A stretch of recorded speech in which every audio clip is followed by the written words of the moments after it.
அன்பானவர்களே, தினம் ஒரு தூதன் வழியாக உங்களை சந்திக்கிறேன். ஆண்டவர் இயேசு கிறிஸ்துவின் நாமத்தினால உங்களை வாழ்த்துகிறேன். இந்த நாளிலே பிலிப்பியருக்கு எழுதின நிருபம் 2வது அதிகாரம் 5வது வசனம். கிறிஸ்து இயேசுவில் இருந்த சிந்தையே உங்களிலும் இருக்க கடவுது என்று பவுல் அழகாக ஒரு ஆலோசனையை சொல்லுகிறார். இந்த வசனத்தை கவனிக்கும் போது ஆண்டவர் இயேசு கிறிஸ்துவுக்குள்ளே இருந்த சிந்தனையை அதைத்தான் இவர் கோடிட்டு காட்டுகிறார்.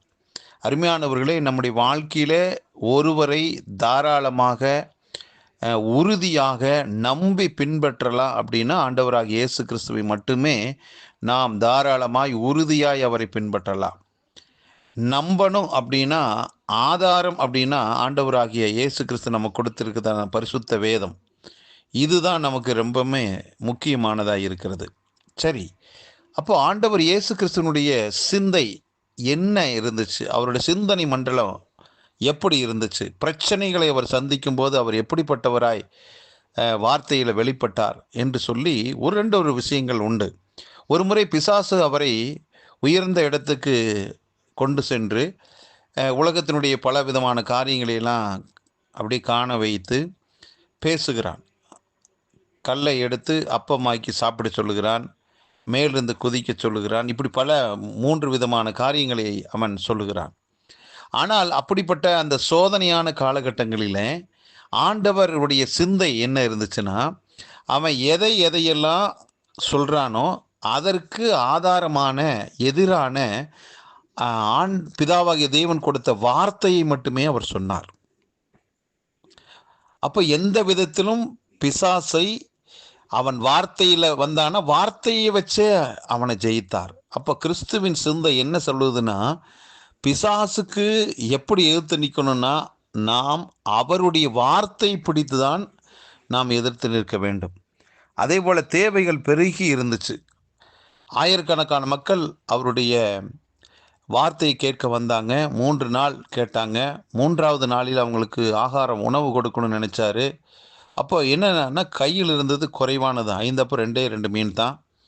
இதை வைத்து என்ன செய்ய முடியும் என்று பலரும் பலவிதமான கேள்விகள் கேட்டாங்க. ஆனால் அந்த இடத்துல தேவைகள் பெருகும்போது ஆண்டவர் வானத்துக்கு நேராக இருக்கின்றதை வைத்து ஸ்தோத்திரம் பண்ணுறார், நன்றி சொல்கிறாரு. அது பழுகி பெருகுச்சு.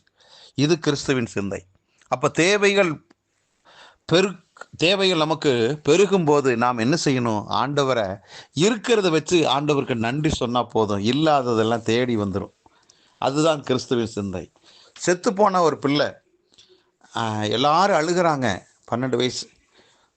ஆனால் ஆண்டவர் இயேசு அந்த வீட்டுக்கு போகிறாரு. எல்லாரும் போல் அழுகலை. என்ன செய்கிறாருன்னா, இந்த பிள்ளை உறங்கி கொண்டிருக்கிறார் என்று சொல்லுகிறார்.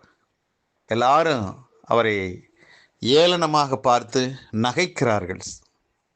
ஆனால் ஆண்டவர் அந்த சூழ்நிலைகளில் என்ன சொல்கிறார் பாருங்க, மறிக்கவே இல்லை, நித்திரையாக இருக்குன்னு சொல்கிறாரு. அதே போல தான் உயிரோடு அவளை எழுப்பி காட்டினார். இப்படி எந்தெந்த பிரச்சனைகள் எதிர்கொண்டாலும் அவர் நேர்மறையான வார்த்தைகளை தான் பேசினார். எதிர்மறையான நெகட்டிவான வார்த்தைகளை அவர் பயன்படுத்தவே இல்லை. ஆகவே கிறிஸ்துவின் சிந்தை என்னென்னா, பிரச்சனைகள் அவருக்கு பெருசாகவே அவர் பார்க்கல, தனக்குள் இருக்கிற அந்த வார்த்தையை பேசினார். இப்படி பல விதங்களிலே எல்லா விதத்திலுமே அவர் வெற்றியை கண்டார். இதை கேட்டுக்கொண்டிருக்கிற நாம் கற்றுக்கொள்ள வேண்டிய ஒரு காரியம் என்னென்னா, நாமும் எதிர்கொள்ள வேண்டியதான பிரச்சனைகள் ஏராளம் உண்டு. அந்த பிரச்சனைகள் வரும்போது பிரச்சனையை பெருசுபடுத்தாமல் அதற்கேற்றதான கர்த்தருடைய வார்த்தையை நாம் அறிக்கை செய்ய நம்முடைய வாழ்க்கையில் வெற்றி கிடைக்கும். ஆகவே நாம் சோர்ந்து போகாதபடி வார்த்தையின் மூலமாக நாம் இந்த பூமியில் பிரச்சனைகளுக்கு உண்டான தீர்வை காண முடியும். ஆகவே தான் வார்த்தை சொல்கிறது, இரவும் பகலும் அவருடைய வசனத்தின் மேலே தியானமாக இருக்கிறவன் பாக்கியவான் என்று சொல்லப்படுறது. அப்போ இரவும் பகலுன்னா 24 மணி நேரம் வச்சுக்கோங்களேன்.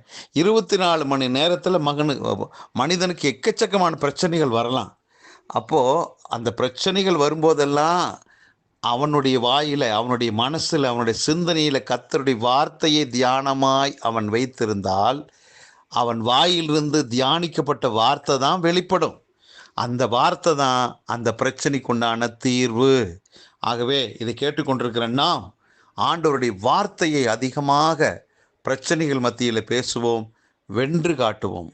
சொல்லுங்கள், நீங்கள் வெல்வீர்கள். நல்ல பிதாவே, இந்த நல்ல வேலைக்காக நன்றி. இது கேட்டுக்கொண்டிருக்கிற எங்களோடு நீர் பேசுகிற நல்வார்த்தைக்காய் ஸ்தோத்திரம். எங்கள் வாழ்க்கையிலே நாங்கள் எதிர்கொள்கிற எல்லா பிரச்சனைகளிலும் ஆண்டவரே உம்முடைய வார்த்தையை மட்டுமே தூய் ஆவியானவருடைய உதவியோடு நாங்கள் பேசட்டும், அறிக்கை செய்யட்டும். அதன் மூலமாக இந்த பூமியில் மிகப்பெரிய ஒரு வெற்றி எங்களுக்கு கிடைக்கிறது. அதை மட்டுமே நாங்கள் பிடித்து கொள்ளட்டும். ஆண்டவரே, இது கேட்டுக்கொண்டிருக்கிற ஒவ்வொருடைய வாழ்விலும் அப்படிப்பட்ட அனுபவங்கள் உண்டாகட்டும். ஒவ்வொருவரையும் வாழ்த்துகிறேன், ஆசீர்வதிக்கிறேன். இயேசு கிறிஸ்து நாமத்தில் ஜெபிக்கிற நல்ல பிதாவே, ஆமென்.